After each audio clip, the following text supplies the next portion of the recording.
Now let's get back to business at hand. Yes. Josh Gordon, I don't like it. I don't like it From at a New all. England standpoint? No, from a New England, from a Josh Gordon standpoint, from the perspective, the New England Patriots are not in the sensitivity business. And the fact is, this guy needs help. Let's call it what it is. We've heard reports emanating out of Cleveland that this man didn't meet his obligations, that he broke promises to the organization, not showing up to work on times and things of that nature. Well, guess what? Going to New England, how is that going to help you considering his issues? That's my concern. I'm looking at Josh Gordon and I'm wishing him nothing but the best, but I don't think the best situation is for him to be in a professional environment like the New England Patriots, who are no nonsense, who are not about the business of coddling. This guy clearly needs all the help that he can get. I love the fact that he's still in the NFL because I want him to get a check. I love the fact that he's still in the NFL because I want him to have the ability to take care of himself and his family. What I don't like is the fact that he's in a situation that doesn't speak to longevity for him, because it's going to be very low, if any tolerance at all from the New England Patriots. And clearly, you got to give this guy some latitude, and he ain't going to get it in New England.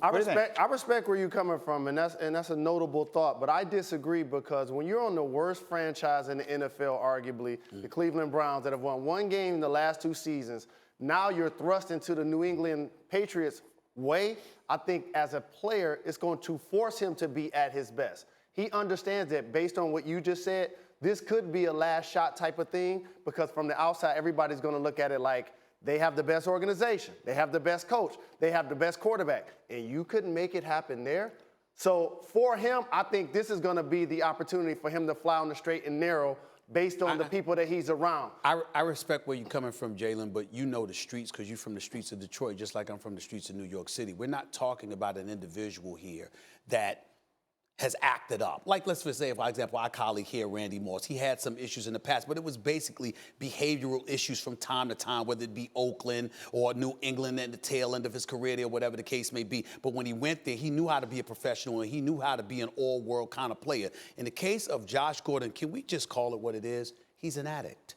He's an addict. And so as a result, when you are an addict, that means you have an addiction, and it means that you need all the help that you can get. New England doesn't strike me as the kind of organ. I love Mr. Kraft, love that man dearly. I respect the hell out of Bill Belichick and what have you, but they are in the business of winning football games and making sure that their organization is as upstanding as possible. We got a guy in Bill Belichick that didn't play Malcolm Butler after playing him 98.7% of the snaps during the regular season, 100% of the snaps in the playoffs, in the divisional playoff game against Tennessee, in the AFC Championship game against Jacksonville. This man benched him for the Super Bowl. And what did we hear? Well, he wasn't feeling well. He was hospitalized, and he was late to practice. And you didn't play him in the Super Bowl because of that, which I believe cost him a Super Bowl championship. But somehow, some way, you're going to have the patience of Job when it comes to Josh Gordon. Let's stop it. Well, it's just not true. I understand where you're coming from with Malcolm Butler,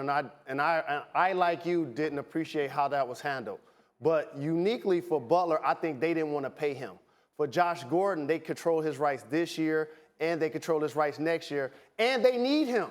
Okay, Tom Brady's thrown 37% of his passes to receivers. That's the second lowest in the league. Okay, so they're going to need his productivity, in particular with Edelman out. And lastly, the thing that I want you to make sure we clarify is he's not leaving Cleveland because of a drug relapse. I understand. He's leaving Cleveland because of a hamstring injury, and he didn't take care of his personal behavior in this opportunity. You really, really, really believe with a straight face that the Cleveland Browns, after patience for 6 years, let this man go because of a hamstring injury? You really believe that? I don't know if that's true or not. Allow me to speak. There's no way in hell I believe that. I don't believe it. What I take that as is you have zero tolerance with us. And when you violate that tolerance, whatever it is, maybe may seem minimal, maybe maximum, we're going to part ways with you. That's how I take it. And I'm saying to you, the organization itself, if anybody needs him, it's them.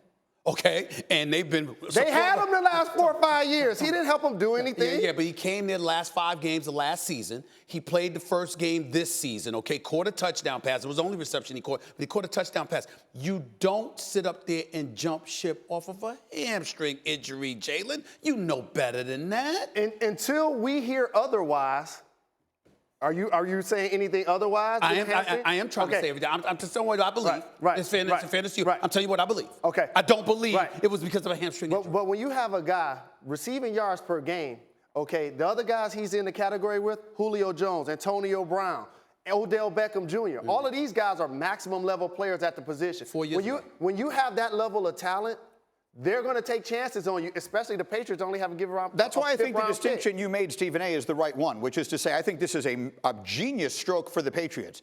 If it works, fantastic. If it doesn't, they lose almost nothing in it.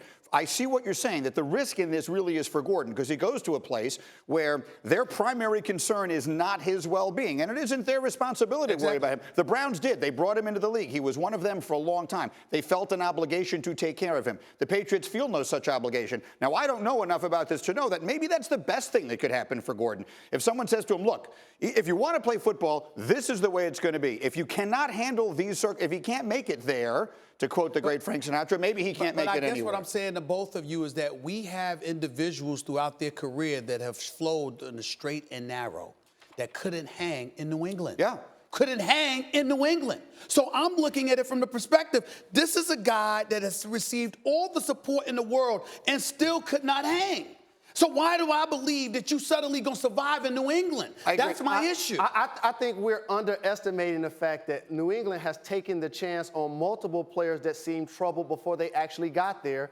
Some had minimum risk, like Chad Ochocinco, that turned into no reward. Some had minimum risk, like Randy Moss, that turned into a maximum reward. Corey Dillon's another Your player point that is comes to valid mind. if I'm blaming the Patriots. I know. I'm talking about Josh Gordon. But you guys are alluding to the fact that the Patriots aren't going to be patient with a really talented player. And I'm telling you, the rules are going to be different for this guy that they only gave up a 5th-round pick for, that they're barely paying anything, that has maximum upside.